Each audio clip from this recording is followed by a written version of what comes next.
welcome to episode 66 of Board Game Blitz, a proud member of the Dice Tower Network and a podcast about all things board games that you can listen to in less time than it takes to find a seat at one of the hot games tables at a convention. Board Game Blitz is sponsored by Gray Fox Games. This week, we have a special episode where we're recapping our experience at BGG.CON. And now, here are your hosts, Ambie and Crystal. Okay, so this is a momentous occasion, Ambie, because we have been doing this podcast now for... We're coming up on 3 years here in a few months. And I know, that's crazy to think of. And you and I have never actually recorded an episode in the same room before. This is our first time ever. There's no delay or lag. Yeah, we don't have to clap to synchronize audio tracks. It's just us in a room actually talking to each other. And it's weird. This is weird. And I know that this is how most podcasters do it, but this is not what we typically do. So, we are live at BGG.CON. It is currently Sunday, so the very last day of BGG.CON. We are mostly done playing games. We might get a couple more plays in before we head to our respective airports. Yes. But for the most part, we're mostly done with the gaming. And how did your con go overall? I had a lot of fun. I always play a lot of games at BGG.CON, and I like playing new to me games, so discovering a bunch of new games. And their library has a bunch of obscure games. Very true, yeah. I was not surprised, I guess, but just impressed with the scope of the games. And it wasn't a bunch of random bad ones necessarily. They have a really good, a well-curated library. Yeah, but I also like trying out foreign games. They have a lot of Japanese games and some Taiwanese games, and I don't see these games everywhere normally. Yeah. So it's really great being able to try all of those. So we tried a lot of those. Yeah, some of these games I've never seen before, and a lot of them I've never even heard of before. So that's pretty cool. Yeah, and this was your first year. Yes. So how did you like it? This is my first BGG.CON. I had a lot of fun. I will admit, I think I like Dice Tower Con more, only because Dice Tower Con seemed to have... even on the busy days, it was easier to find places to play at Dice Tower Con than here. And that's not to say that there was a time where I could never find a place to play here, but there were days where we had to really search to find an empty table. And at Dice Tower Con, I did not have that problem as much, even on the busiest days. And the size of the conventions is at this point comparable. Dice Tower Con is around 3,000. This is, I believe, 3,200. So size-wise, they're the same. This library is more extensive for sure. But since I don't tend to dig too deep in the library, that's not as much of a factor for me. I actually tend to kind of just find a group of people, and then whatever they want to play, I play with them. Or we'll go wander in the library and they'll check something out, whatever else. But cons for me are more about the people than the games. So that's kind of my focus is, I want to play with you people. What game do we want to play? Not, I want to play this game, now find people to play it with. Mm-hmm. Yeah, so I tend to play a lot of games with Toby, so we have the people too.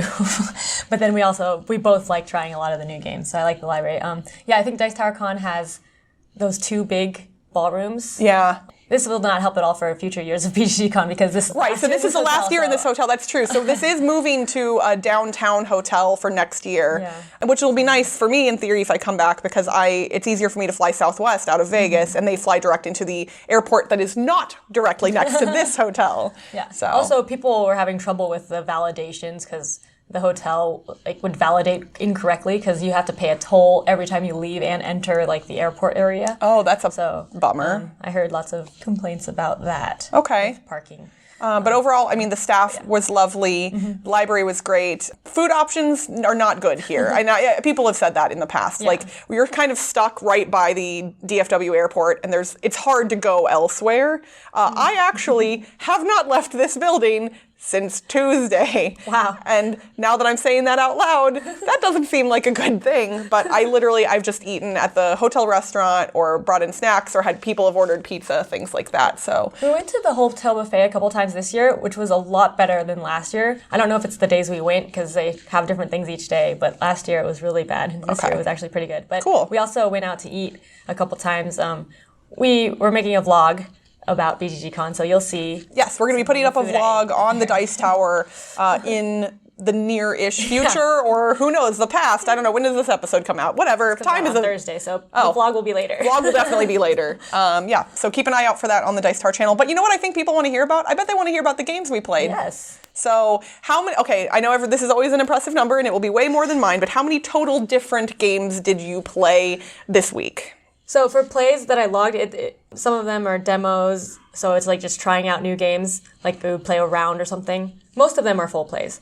I played 73 different games. That is still, I know you really well at this point, and that still like blows my mind because it's not. Ambie does not just play 5-minute games. Like that includes some of them are 5-minute. Some of them, but like you play an 18xx game, and you play you played Escape Tales: The Awakening, which took a lot of time. So I'm always impressed by your number. 61 were new to me. 61 new games. Okay, so I played 35 total. Well, technically my number is off because I participated in an event here called Spielathon, which was 2 hours of a whole bunch of dexterity games.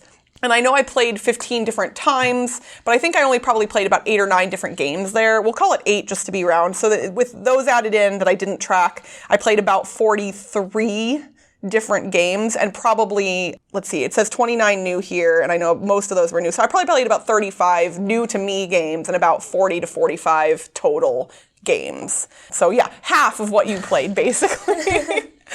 Yeah. So I remember last time you asked me how we play so many, and I think another part of it, other than we just play quickly, is also we check out multiple games at a time from the library. Toby and I each check out a game, and then we both read the rules at the same time, so we're both learning different games at the same time. And then whoever finishes first, we play the game, and then the other person finishes reading the rules and play the other game. Okay. So we're very efficient in learning the rules of games. Gotcha. Too. Well, yeah, and you guys are always playing with each other generally, right? Yeah, if we can't find another player, then we can just play 2-player. So we always have at least 2 players to play a game, so it's easier to get a game played. Gotcha. Whereas since I'm solo, I'm usually wandering around finding just random groups to hop in with, so obviously that takes more time. So of all of the games that you played, well, here, let's talk about the ones that you and I both played together. Yes. So we did not play a ton of games together. It's so funny because it's hard to organize stuff with people, and unless you literally stick like glue to them the whole time, like you and Toby do, it's kind of hard to do that. Yeah, we even came with our friend, and we played one game with him, and then he branched off, and then like it was hard to go back because we were playing Escape Tales: The Awakening with him, which was a really fun game, but we stopped. And then we were going to play again, and we never got to be able to play with him again because we couldn't line up the endings of games. Yeah, there were people that I saw, early in the convention, and then never again until, like, the last day. But you and I, this morning, got to try out the new Azul Stained Glass of Sintra game. What did you think of that one? I liked it. I think I like Azul better, mainly because in the new Azul, I'm just going to call it new Azul, you have columns that you're filling out, and then when you fill up a column, you flip it over. So that just is extra like stuff moving around that I think is annoying to do. But otherwise, it's a similar feel. Oh, it also adds like you have to move from left to right on the columns, and then you can, instead of taking an action, you can skip your turn and move your guy back because you have to you can only have your guy, there's tiles being placed where your guy is or to the right, and when you place a tile, you have to move your guy there. So that was interesting. I think, I love Azul a lot, but I think I actually like this new version better because it's like, and sometimes in regular Azul, like toward the end of a round, you just end up with like nothing you want. And you will sometimes take something just because you have to. In this game, I almost always felt like I had a smart decision that I could make. Like sometimes I wanted something and it got taken, but then there was almost always something else I could take. And I did like that ability to be able to reset your little pawn because then in theory, you don't often end up with that moment at the end of the round where there's a bunch of tiles that are of no use to you that you just have to take. You can go, oh, I pass, and someone else then takes those tiles often. So I think because of that flexibility, I like this one more. And honestly, I like stained glass as a theme, and I already own Sagrada, but I might end up buying this one too. Yeah. I think the reason you like this one more is also part of the reason I like the original one more, because I like that when someone has to take all of them. Oh, see, and I don't like those bad moments in games, even when it's for other people. It makes me feel bad when somebody's like, oh, I get to take all of these tiles and it's a whole bunch of negative points. Like, that's not as much fun for me. And we both played a game that was in the library that we didn't get to play it together, but it's an older game called the Arabian Pots. Yeah, so I just saw the box of it and then saw that there were little plastic pots in it. I'm like, oh, this looks interesting. But it's basically memory with sound. You have these pots in a grid and you shake it on your turn, And then, or you can switch 2 pots, and you're trying to get them 3 in a row of the same sound. Yeah, it's tic-tac-toe, but you're using sound to determine which 3. And the sounds are distinct, like assuming that you can remember what they are. It's easy to tell the difference between the different pots. And then, you either shake one or switch 2. This one I wasn't as keen on. Yeah. Honestly, like while we were playing it, I was like, I kind of just want to play Igloo Pop. Like it made me, so we checked out Igloo Pop from the library and played it later that night because I was like, I want to shake things that in a more fun way. Yeah, we have Igloo Pop at home. But the Arabian Pots, I didn't see what year that one got published. Do you know? It's looked like a pretty old game. Loading. 2014. Really? Yeah. Okay. That the art on the box and the game itself kind of to me, I would have guessed much older than that, truthfully.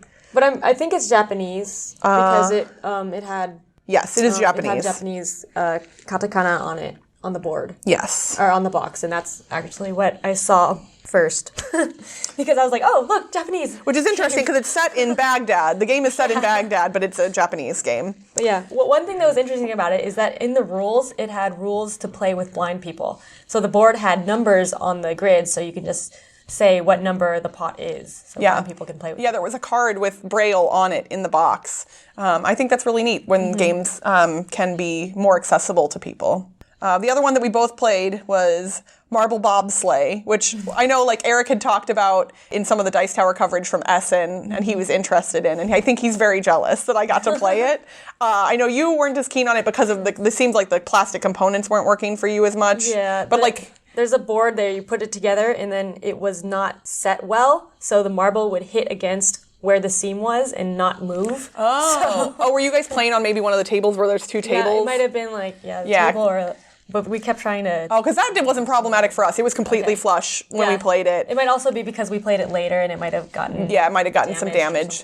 But basically, it's a game where you have little marbles on tracks and you can blow on them to make them go faster when races get... But, like, the races are neat because there's other marbles that trigger the race, and it's when 2 marbles of the same color touch. So you can see the marble coming down the track that's going to trigger the race, and everybody's waiting, and then you pull your little flag and start blowing on your marble. And obviously, there's some germ considerations there. We all made sure to wash our hands really well after the fact. But I thought it's silly and dumb, but fun. So, yeah.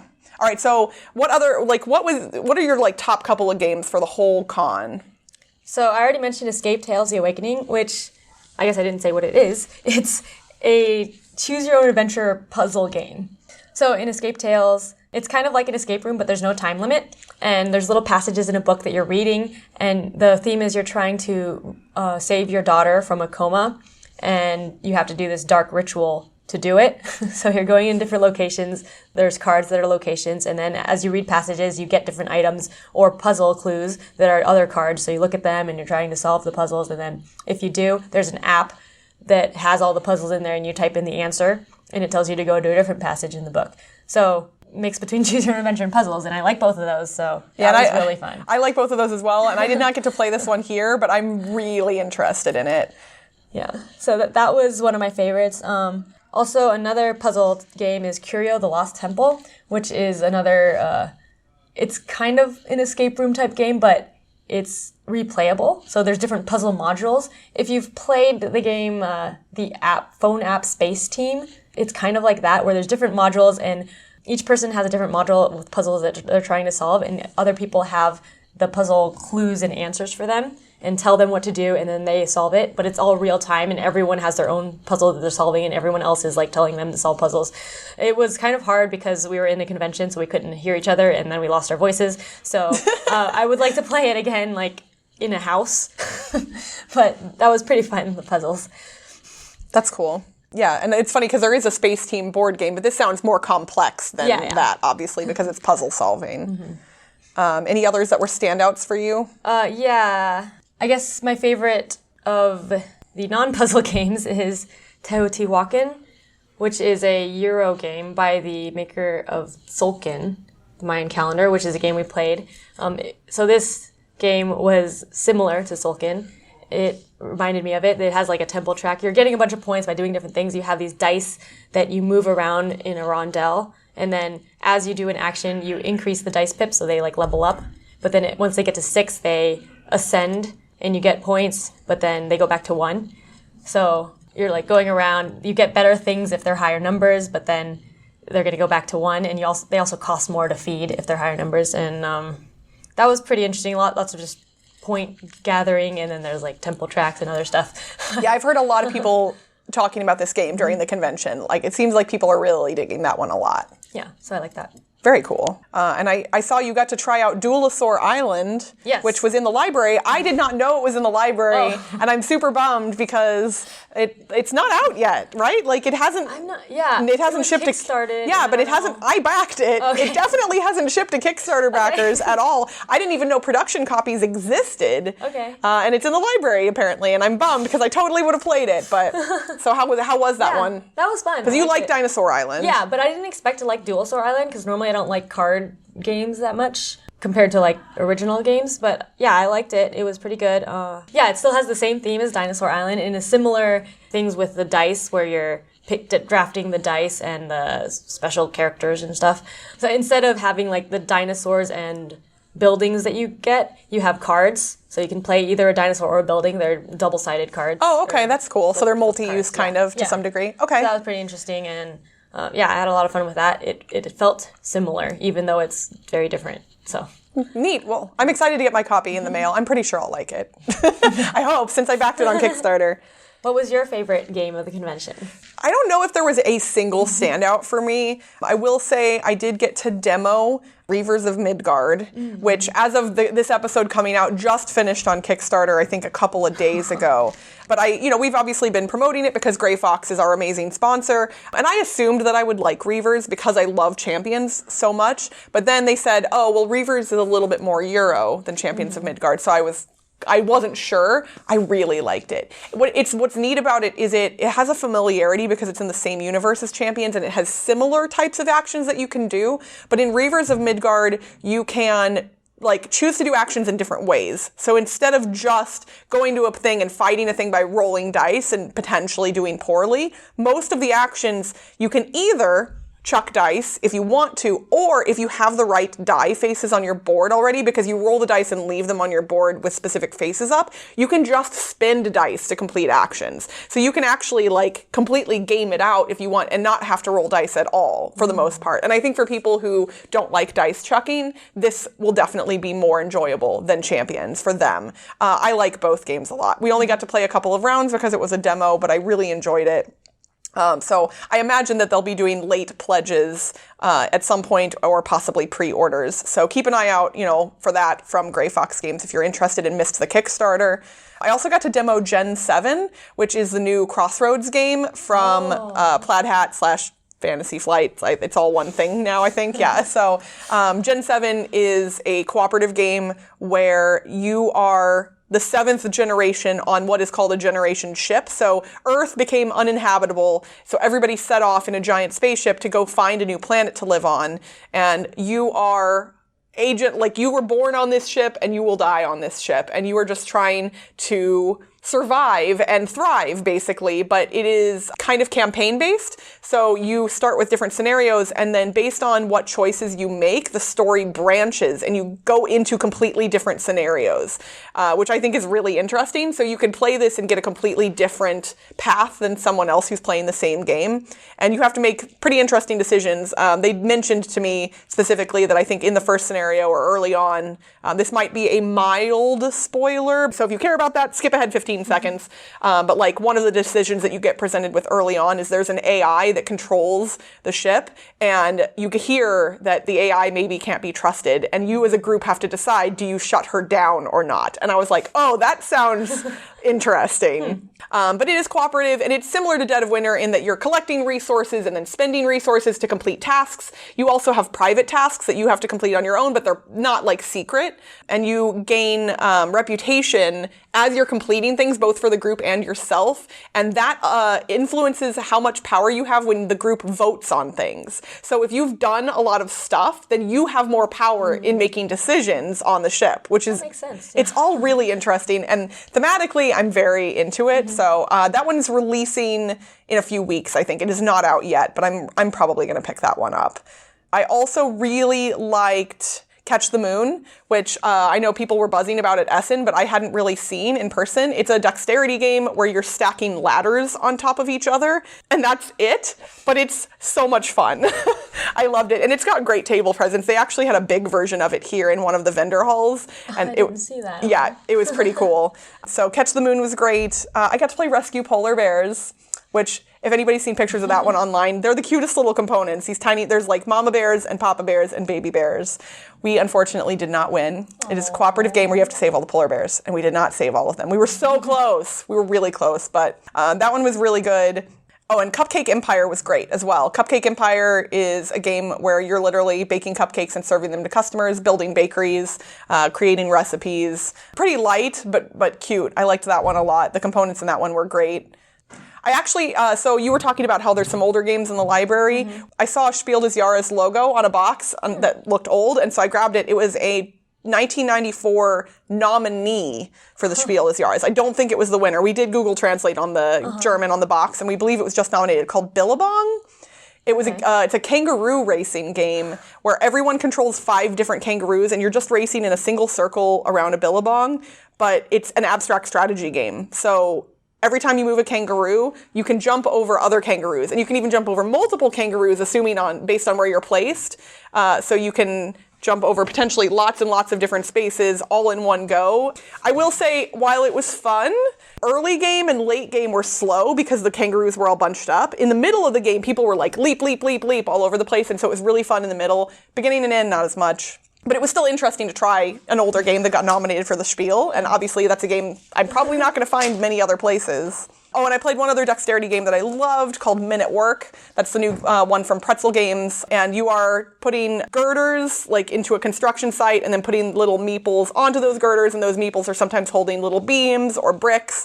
The meeples are the same size as the ones from Flick 'em Up, so they're like the big wooden meeples, and they have little blue overalls painted on them and little yellow construction hats, like little plastic construction hats. They're so cute. This game looks awesome when it's on the table, and it was really fun. And it's funny because if you knock anything off, the game doesn't end. You just lose one of your safety certificates, and then if the boss comes out and you put the tallest thing on, then you get an award from her, and the game ends once someone's lost all their safety certificates, and whoever has the most, both medals and safety certificates, wins. It's really simple, but it was fun. I liked it quite a bit. Were there other games that you had like on your want to play list that? So I hadn't really created a ton of games, like a list of games that I desperately wanted to play when I was here. Minute Work was definitely one that I was interested in trying. But for the most part, I kind of was just playing it, I was like, no, I just want to have fun and play games with people. There were a lot of people here that either I had never met in person before, who I've just been friends with online, or who I've only seen a handful of times or don't get to see very often. So I was just like, oh, I want to play with you. What do you want to play? We can play that. I also didn't really have a specific want to play list. On BGG, I have things marked as want to play that every once in a while, whenever I'm looking at a game and it looks interesting, I just mark it as want to play and then forget about it. So I have that list of games, but I didn't specifically look at like ESSA releases or anything recently to make a want to play list. But there were some games that I had been wanting to play for a while that I got to play. So one of them was Death Note Confrontation, which I'm super excited about it's coming out because it's based on an anime called Death Note that I really like. And it's a 2-player deduction game, and I really like deduction. So it's like, oh, I really want to try it. Yeah, it's just right up your alley. Yeah, so in the game, there's 2 phases. The first phase is not as good, I think, as the second phase. So in the first part of each day, like you're picking A or B, and then the other person's also picking A or B, and like if you pick the same one, then one person wins, and if you pick the other one, the other person wins. So that part was more luck part and not as much deduction, although there is like rewards based on if you pick A or B. So you can kind of try to get into the other person's mind, but if the other person picks randomly, then you can't. But the second part was actually pretty thematic and interesting. You have like this map, and one person is killing people, and the other person is like putting people on the news for the main person to look at and try to kill. So one person picks 3 people that the other person has to kill one of them. And he can only kill in a certain space. There's an overlay that shows like how far away they can kill from where they are located. And then so the person 1 is giving out 3 people located around the map, and then person 2 has to kill one of them, and so person 1 can say, oh, I know they're close to there. But person 2 can kill people outside of their zone, like just a couple of people. Okay. So that was pretty interesting, the map part. That's cool. So I like that. But yeah, I didn't like the first part as much, so that lowered the game for me. Yeah. Another one was Nyctophobia, which is a new game that people play blindfolded. So it's a 1 versus many horror game. One person is trying to kill all the other players, or just one of the other players, and the other people are running away, trying to get to a car and call for help. But the people who are running away are blindfolded. They have these glasses that are black, painted black, and they have to feel around on the board. So it's all like tactile components. Yeah. So it was very, very different and interesting. And so in our game, it ended pretty quickly because I just like ran straight into the car. I got pretty lucky with where I was going. Actually, the first move I went directly into a dead end. Then I turned around and ran into the car and found it. So, it was kind of scary. In that vlog that we'll have coming out later, I walked by your table while you were playing, and so I filmed you playing this, but you didn't know because you had glasses on. Keith told me afterwards. So I did get a little bit of footage of you guys playing Nyctophobia. That will be in the vlog.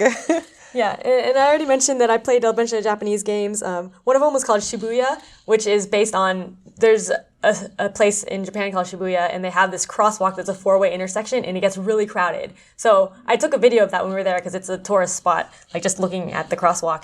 But the game is a 2-player abstract game where you're trying to get your pedestrians across the street. Oh my gosh. It's really cute. So I love how the themes are like so interesting. They have very different games. Yeah.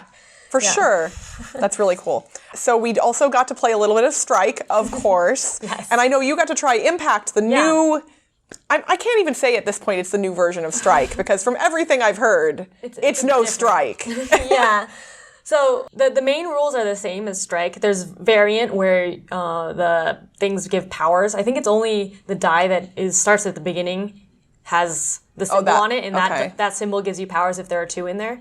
But we didn't play with that. The box, I actually have Keith played both Impact and Strike for the first time, and he did a little mini review on our vlog. So, nice. But yeah, the box of Impact is smaller and taller, and the bottom is bouncier, so it's like very weird rolling it. Whereas Strike, it has more slanted edges too, and the Impact is like vertical edges. So I still like Strike more. Strike is the best, obviously. And then I got to teach you the McDonald's game. Oh, yeah. We got to play the McDonald's game, which is very exciting. I always love it. And so it's funny because people, I like a lot of those older games, and some of those old games are pretty crummy, to be honest. Like, there's fun in the nostalgia and in the silliness, but like the McDonald's game, most people don't realize there's actually some interesting gameplay there because there's a dexterity element, there's a memory element. Like there's a lot of different things that you wouldn't expect to find in a game from the 70s, basically. Especially a licensed fast food game from the 70s. Yeah, like McDonald's. Usually you would think that it would just be pure nothingness. Yeah. So did you enjoy playing it? Yeah, it was fun. Yeah. But I like speed games too, so right. It was like speed memory, that's the type of I don't think I've taught it to anybody yet who's disliked it. Like, I think everybody I've taught it to has been pleasantly surprised by how much fun it is. So I was glad I finally got to teach that one to you. I guess the only other game that I wanted to mention is one that I hadn't heard about at all before this. I guess it came out at Essen, and it's called Belratti. It's Belratti, and that's just the name of the AI that's playing against you in this cooperative game. It's a tiny box card game. The way it was sold to me by somebody else is it's kind of like a combination of The Mind and A Fake Artist Goes to New York, except you're not drawing anything. So there's just pictures on cards, and all the pictures are like a single item, somewhat random, like a pair of skis or a skateboard or a piece of pizza or whatever else. And during the game, players have to collectively play paintings to the table face down based on a theme that was chosen for that round. And then the one player who's the curator for that round, or multiple players who are the curator, have to figure out which cards the players played. But Belratti has slipped 4 paintings at random into the display. So when they all get mixed up and flipped over, 4 of the paintings were not put in by the players. The rest of them were. And you have to figure out which ones the players put in. And sometimes Belratti, he's real sneaky, and he slips in something that's really good. So So you're always comparing the paintings against two paintings that got selected at the beginning of the round. So for instance, if there was like a red umbrella as one of the paintings for the round and a card got played with like a red heart on it, then you're like, oh, maybe they picked it because they're the same color. But in theory, Belratti could have just slipped it in at random and you don't know. So you have to try and suss out what the other players played. I was enamored with this immediately, and I heard that BGG at their little store in the vendor hall was selling it here, so I went and bought a copy before they sold out. So I'm very excited to teach this one to my group. But it's a small box. I think you can get them online. Somebody was saying that they were available on Amazon.de, so if you want to order it direct from Germany, from German Amazon, you can do that. But yeah, I liked that one quite a bit. Honestly, it was just a great week of gaming. Like, so many games.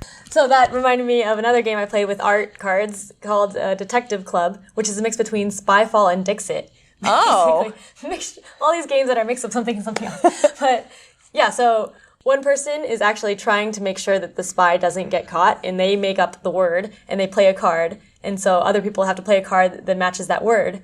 Okay. And so everyone's playing a card, and then they play another card from the hand. So it's like Dixit type cards, so they're like all crazy art. Yeah. and then the main person says what the word was and then explains what they said on their card. So then the spy person hears what it is and gets to make up something before people vote on who the spy is. So that I like that better than Spyfall because it's less stressful. You don't have to come up with a question yourself. And yeah, it was a lot of fun. Yeah, it was weird. When Spyfall came out, for whatever reason, I was really excited about it, and then I bought it.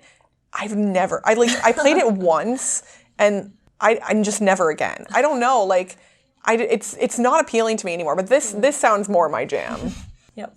Oh, and then I wanted to mention Symphony No. 9, which is a Taiwanese game. It has a composing musical theme. So I got Toby to want to play it because he's Taiwanese and he likes classical music. So I was like, oh, because I'd wanted to play it because I thought it was an interesting theme.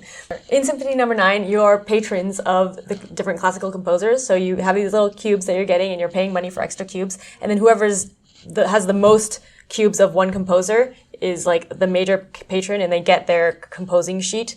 And that gives you bonus endpoints and different powers. And then you have a concert and people are bidding money on what type of concert they want. And the composers are ranked based on like how many cubes were taken. They have different ranks. So if you bid a certain amount collectively as a group, all at the same time, like hidden, and then that determines if you have a concert or not, and then who is playing at the concert. So that was pretty interesting because there's like some area control type stuff, like trying to get the most of certain composers. Okay. But then also whoever has that composer wants that composer to play. So then you're bidding because you want it to get in certain section, but if it's a little bit more, it'll be a different composer that plays. So. Oh, okay. And then whoever bids the most also gets a bonus. So you want to bid the most, but if you go too much over, then there's no concert, and then the person who bid the most gets a penalty. So you're just wondering how much other people are bidding to get it into the place where you want it to be so that it'll get paid out. So that was actually really interesting. That does sound interesting. I will say, I got to play Fireball Island, which I backed on Kickstarter, but mine hadn't arrived by the time I left. I think it actually is probably at my house now. I got a delivery notification from UPS.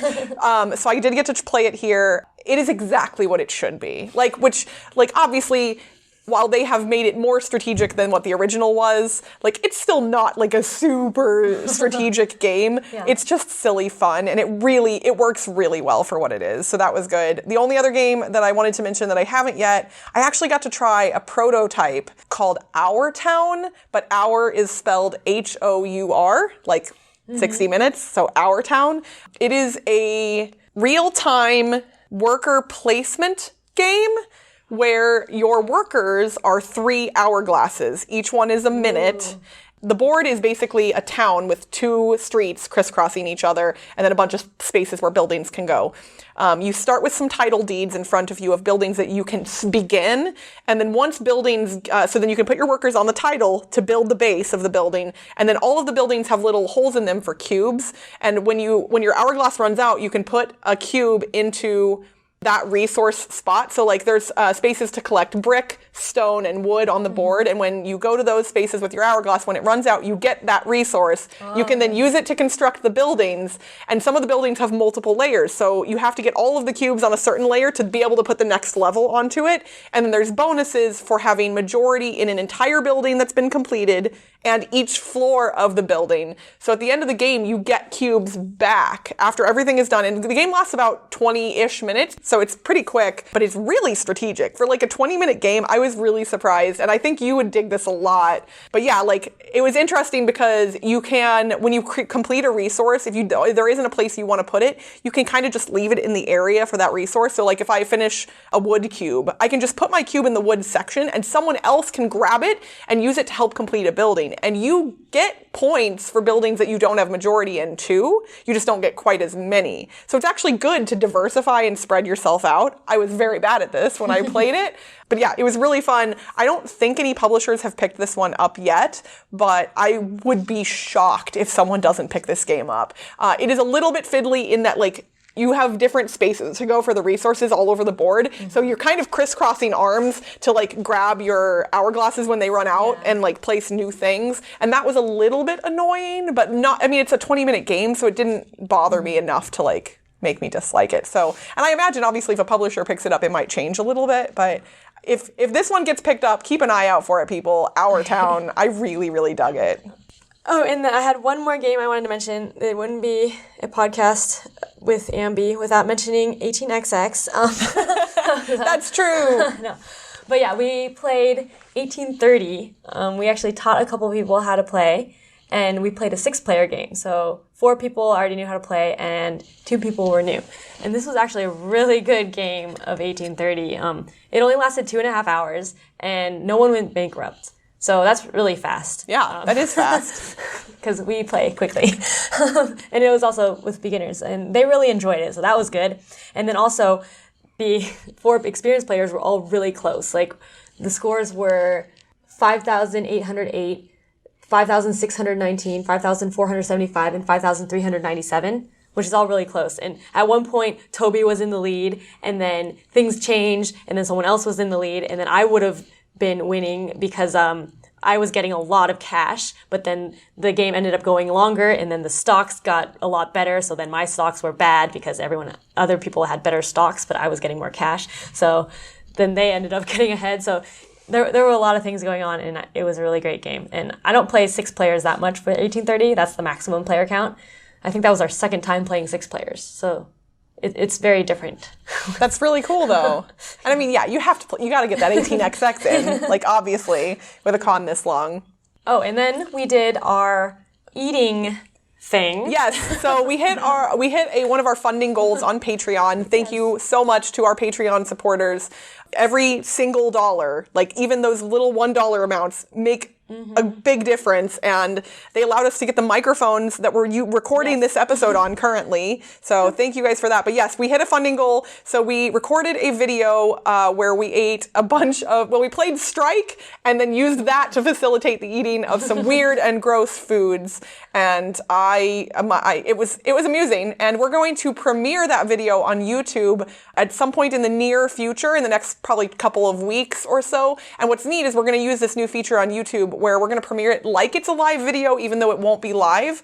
Streaming from the hotel was shady at best, so we weren't able to do it live. But yeah, we're going to be in the chat, and you'll be able to chat along with the video when it happens. So keep an eye on our social media. We will let you know when that's going to be going up, and it should be pretty fun to watch, I think. I know our reactions to some of the foods were amusing at best, or at worst, and probably hilarious at best. So, yeah.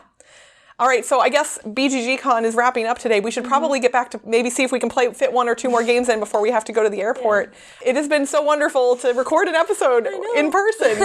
It's weird. We're actually like, it's hard for us to make eye contact because we're not used to like doing that. I have to just look at my computer. Yeah, like I'm looking at a person and talking. That's so strange somehow. And I know that all other podcasters do it like this, but we do not because we're unique. So yeah, so I guess that's going to be it for us from BGG.CON. Yep. Hopefully we will see some of you at a future convention, or maybe you'll come to BGG.CON next year. And yeah, that's going to be it for us. And that's it for this week's Board Game Blitz. Visit our website, boardgameblitz.com, for video and blog content, as well as to get links to all our social media pages, including our Facebook, Twitter, Instagram, and Board Game Geek Guild. This episode was sponsored by Grey Fox Games. The new game from Grey Fox Games, City of Gears, is releasing early next month, so make sure to head over to your local game store to pick up a copy. Grey Fox Games, quality games cleverly crafted. If you're enjoying the show, you can rate and review us on your podcast provider or consider becoming a patron. For as little as $1 a month, you can unlock access to unedited episodes and our private Slack channel, which lets you chat with us and other Blitzketeers directly. Head to patreon.com/boardgameblitz to become a patron today. Our theme song was composed by Andrew Morrow. Technical support provided by Toby Now. Board Game Blitz is a part of the Dice Tower Network. Bye, everyone! Bye!